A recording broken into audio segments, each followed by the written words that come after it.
আজকের এই ভিডিওতে ধনী হওয়ার জন্য রবার্ট কিওসাকির শক্তিশালী পরামর্শগুলো তুলে ধরার চেষ্টা করব। ব্যক্তিগত আর্থিক ব্যবস্থাপনার বই রিচ ড্যাড পুয়ার ড্যাড লিখে বিশেষ খ্যাতি পান জাপানি বংশোদ্ভূত মার্কিন লেখক রবার্ট কিওসাকি। তিনি বলেন, ধনী আর গরিবের মধ্যে আসল পার্থক্য কি? শিক্ষা, উত্তরাধিকার নাকি ভাগ্য? তার মতে আসল পার্থক্য শুধু এক জায়গায়, মাইন্ডসেট। তিনি বলেন, তোমার চিন্তা ভাবনাই তোমার সম্পদ তৈরি করে। তুমি হয় সম্পদ বানাচ্ছ, না হয় অজুহাত। দুনিয়া জুড়ে কোটি কোটি মানুষ কঠোর পরিশ্রম করেও গরিবই থাকে, কারণ তারা টাকা উপার্জনের নিয়ম শেখে না। টাকার জন্য শুধু কাজ করো না, টাকাকে শেখাও তোমার জন্য কাজ করতে। রবার্ট কিওসাকি বড় হয়েছেন হাওয়াইতে। তিনি তার বইতে দুইজন বাবার জীবনযাপন ও চিন্তাভাবনা তুলে ধরেছেন।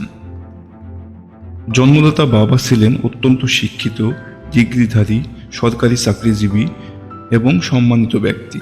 তবুও তিনি আর্থিক সমস্যায় থাকতেন, মাসের শেষে টানাটানি। অন্য বাবা মূলত বন্ধুর বাবা, স্কুলেও ঠিকমতো শেষ করেননি, কিন্তু তিনি জানতেন ব্যবসা, বিনিয়োগ, আর্থিক প্রবাহ কিভাবে কাজ করে। তিনি ধনী হয়েছিলেন কারণ তিনি টাকা কামানোর পেছনে নয়, টাকা ব্যবস্থাপনায় মনোযোগ দিয়েছিলেন। একজন বলতেন, স্কুলে মন দাও, চাকরি নাও। আরেকজন বলতেন, টাকার নীতি শেখো, তাহলেই আর চাকরির ওপর নির্ভর করতে হবে না। এই দুই চিন্তার সংঘর্ষ রবার্ট কিওসাকিকে এক নতুন দৃষ্টিভঙ্গি দেয়। তার মধ্যে অন্যতম হল আর্থিক শিক্ষা। রবার্ট কিওসাকির সবচেয়ে গুরুত্বপূর্ণ কথা, আমরা স্কুলে টাকা সম্পর্কে কিছুই শিখি না, আর এটাই আমাদের আর্থিক সমস্যার মূল। আমরা অ্যালজেব্রা শিখি, রচনার খাতা ভরাই, কিন্তু বাজেট, বিনিয়োগ, মুনাফা, সুদের হিসাব ও ট্যাক্স কেউ শিখি না। আর্থিক স্বাধীনতা আসে তখনই যখন তুমি টাকার পেছনে না দৌড়ে টাকা বোঝার চেষ্টা করো। তিনি বলেন, টাকা থাকলেও যদি আর্থিক বুদ্ধি না থাকে, তাহলে সেই টাকা থাকবে না। আজ থেকেই শেখা শুরু করো, বই পড়ো, ভিডিও দেখো, সফলদের দেখো। আর্থিক শিক্ষার কোনো বিকল্প নাই, এটা ভবিষ্যতের জন্য প্রয়োজন। অন্য আরেকটি দৃষ্টিভঙ্গি হলো সম্পদ বনাম দায়, যেটা রবার্ট কিওসাকির সবচেয়ে বিখ্যাত শিক্ষা। ধনীরা সম্পদ কেনে, গরিবরা লায়াবিলিটিস কেনে, ভাবে যে সেগুলোই সম্পদ। সম্পদ মানে যে টাকা তোমার পকেটে টাকা আনে, লায়াবিলিটিস মানে যা তোমার পকেট থেকে টাকা নেই। ধনীরা এমন জিনিস কিনে যা তাদের উপার্জন বাড়ায়, আর গরিবরা এমন জিনিস কিনে যা শুধু খরচ বাড়ায়।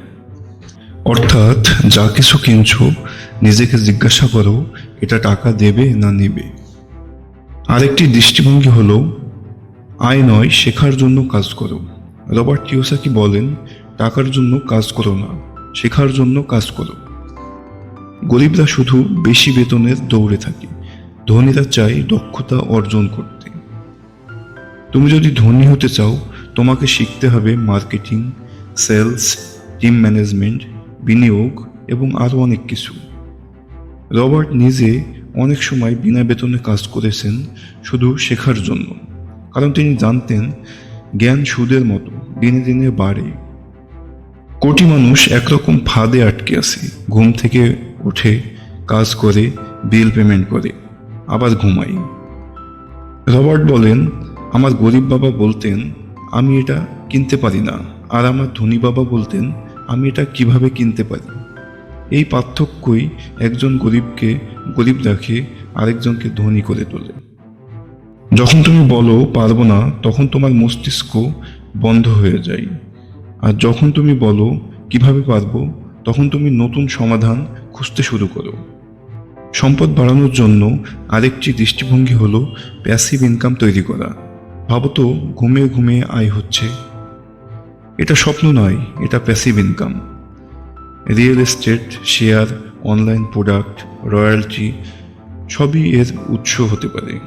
রবার্ট বলেন, যদি তুমি ঘুমানোর সময় আয় করতে না শেখো, তবে তোমাকে সারা জীবন কাজ করতেই হবে।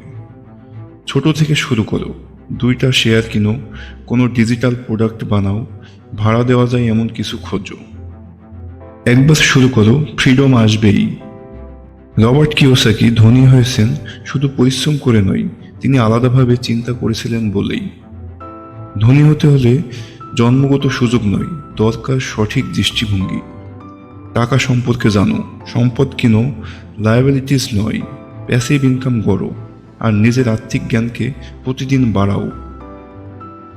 তার সবচেয়ে বিখ্যাত উক্তি মনে রেখো, তুমি কত টাকা আয় করো সেটা বড় কথা না, তুমি কতটা ধরে রাখতে পারো আর সেটা কিভাবে তোমার জন্য কাজ করে সেটাই আসল। তাই আজই শুরু করো, ধনীদের মতো ভাবো, আর একদিন তুমিও তাদের একজন হয়ে উঠবে। ধন্যবাদ শেষ পর্যন্ত ভিডিওটি দেখার জন্য। আমাদের চ্যানেলের ভিডিওগুলো ভালো লাগলে অবশ্যই লাইক ও সাবস্ক্রাইব করে চ্যানেলটির পাশে থাকবেন।